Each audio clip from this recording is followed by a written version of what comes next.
Привет, ребята! Как многие из вас уже знают, меня зовут Вован, я с канала Чекхайков. По многочисленным просьбам от наших подписчиков мы решили записать это видео по ситуации с академиком и нашими 10 кусками баксов. Так вот, бабок нет, ответа ни от кого нет из вышеупомянутых личностей, причастных к этой ситуации. Костя Заруцкий вообще решил перекраситься в «Моя хата с края», нихуя не знаю. Вообще меня этот ящер вообще удивил, и я разочаровался в нем.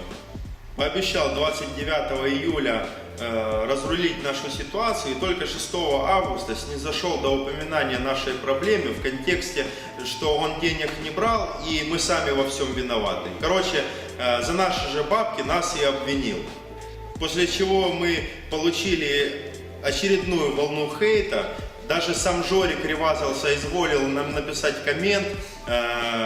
Одно предложение по теме, 3 абзаца о том, как мы все неправильно делаем. Кстати, Жорик, привет! Я сходил к врачу, у меня сосуды в норме. Спасибо, что за меня беспокоишься. Ну а так, ребята, хочу выразить благодарность нашим зрителям и подписчикам за дельные советы, за обоснованную критику и за поддержку, конечно же. В любом случае, вся эта ситуация делает нас только сильнее. Мы не собираемся опускать руки и прощать наши деньги. Мы не позволим негодяям утвердиться в безнаказанности. Мы будем стоять на своем до конца и требуем от академика выйти с нами на связь, чтобы урегулировать нашу ситуацию и вернуть наши деньги. Костя, не нужно прятаться и оправдывать свое бездействие какими-то угрозами в твой адрес.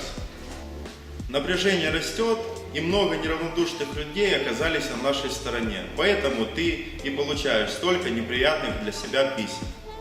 Так что, ребята, вот такие вот пироги. Мы не отчаиваемся и продолжаем заниматься своим делом. Уверен, успех неизбежен.